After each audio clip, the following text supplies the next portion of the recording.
시청자 여러분 안녕하십니까? 정경심 교수의 영장심사가 진행됐을 때 서초동 법원 앞에서 집회를 가졌던 친문들,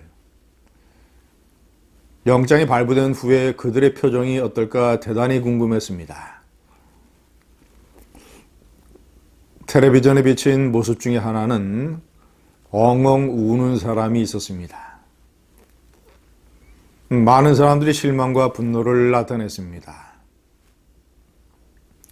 저는 그 장면을 보면서 제가 오랫동안 가지고 있는 생각, 대한민국에는 하늘 아래 두 종류의 집단이 있다.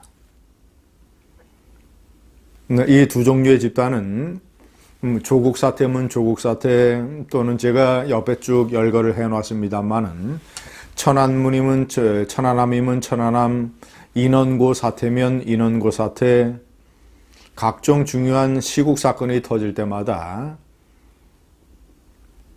완전히 두 개의 종류로 쫙 갈립니다. 이번에 조국 정경심 사태를 통해서 문재인에 대한 맹목적인 콘크리트 지지층이 30% 있는 정도로 확인이 되고 있습니다. 물론 그 정확한 비율은 누가 알겠습니까? 그러나 대략 잡아서 합리적인 추산으로 30%.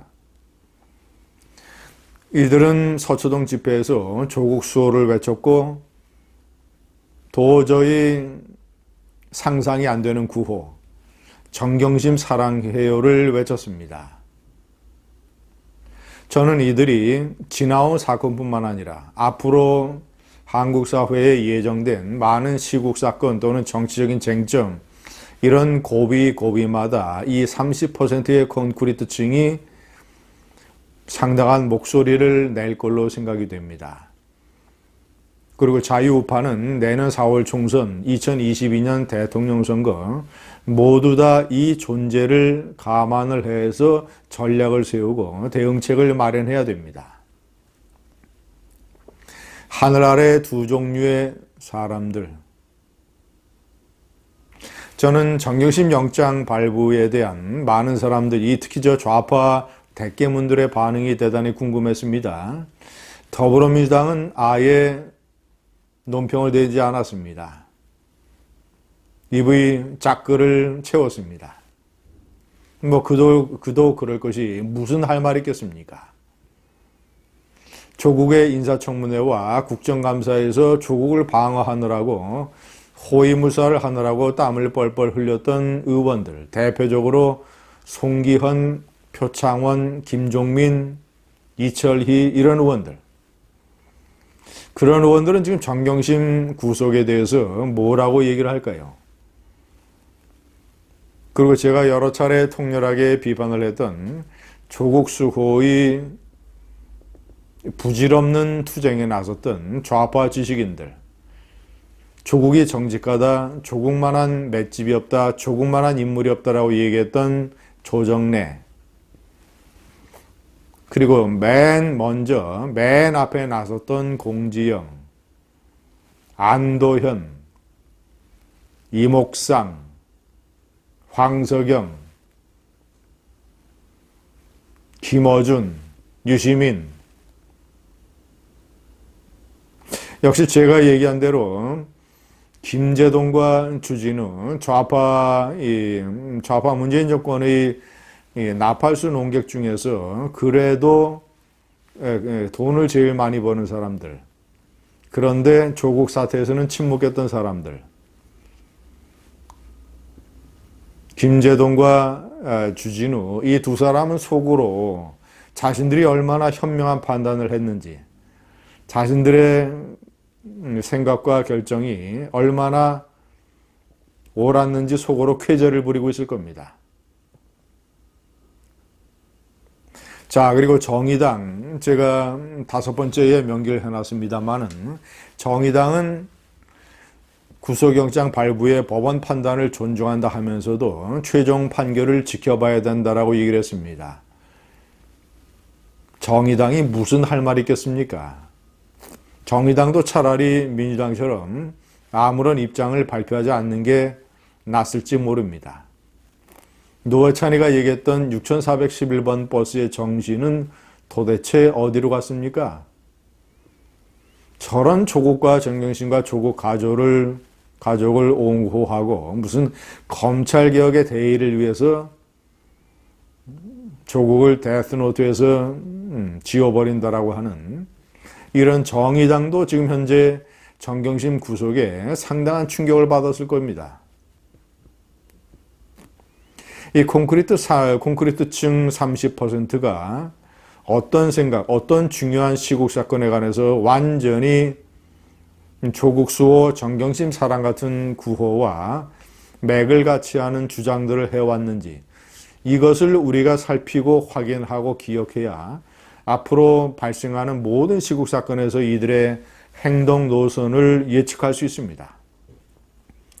아마 문재인 정권 끝날 때까지는 불변일 겁니다. 모르겠습니다. 2022년 우파 정권이 정권을 탈환해와도 이들은 아마 불변일지 모르겠습니다. 일부는 바뀌겠지만 콘크리트 속의 철근 콘크리트는 안 바뀔 겁니다. 때문에 2022년 우파 정권이 들어선다고 해도 그 우파 정권은 이러한 철근 콘크리트 이들의 존재를 감안을 해서 국정 운영을 해야 됩니다. 제가 이들의 일종의 유사 주장을 소개를 해드리겠습니다. 첫 번째, 천안함은 북한의 폭침이 아니다. 하늘 아래 두 종류의 사람이 있습니다. 한주호 준이처럼 자신의 목숨을 무릅쓰고 그 차가운 바닷물에 뛰어들어서 어떻게 해서든지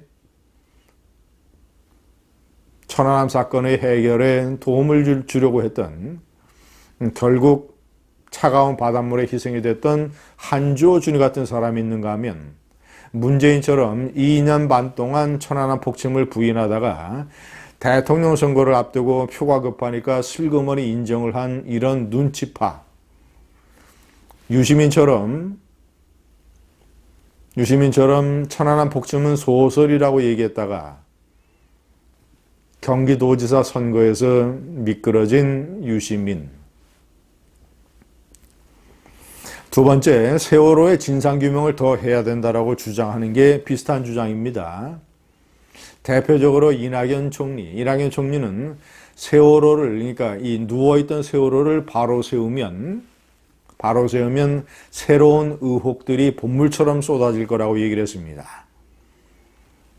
이 나라의 총리가 세월호 선동에 앞장섰던 것입니다.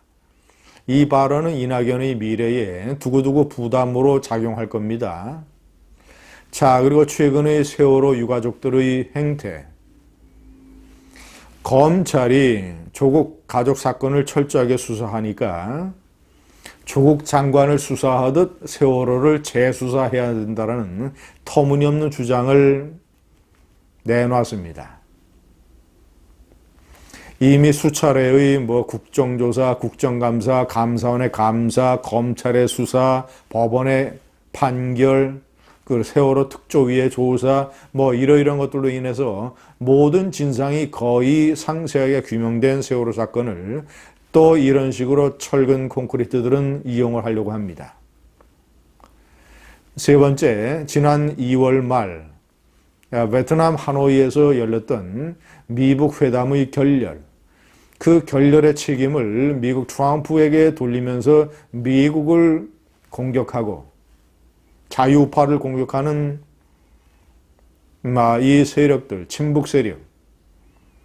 하노이 회담 결렬 이후 그들은 문재인이 얘기하는 남북평화쇼가 어떻게 허공에 흩어지고 있는가를 목격을 하고 있습니다. 일본과의 싸움에서 이기는 것은 남북평화경제다 라고 했던 문재인의 발언.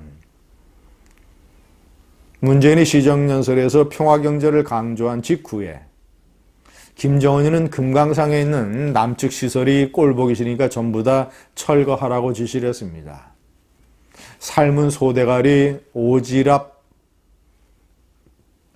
온갖 북한으로부터의 모욕과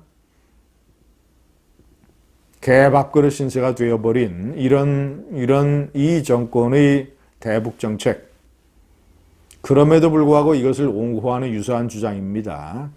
네 번째, 인천고 학생들 주장이 거짓일 것이다. 전교조가 그렇게 가르쳤을 리는 없을 것이다. 인원고 학생들 주장에 반대하는 동료 학생들도 있지 않느냐. 이런 식의 주장들, 마지막으로 공수처가 필요하다고 외치는 철근 콘크리트들. 공수처의 구조와 자세한 내용, 이것이 공수처장을 임명하는 시스템, 이런 것에 관한 자세한 지식도 없으면서 그저 문재인이가, 공정위가 얘기했던 것처럼 문재인 프레지던트가 임명한 사람이니까 조국을 믿는다. 똑같이 문프가 추진하는 정책이니까 공수처를 믿는다. 이런 식의 대깨문 주장들이 앞으로 철근 콘크리트가 있는 한 한국 사회를 어지럽힐 겁니다. 감사합니다.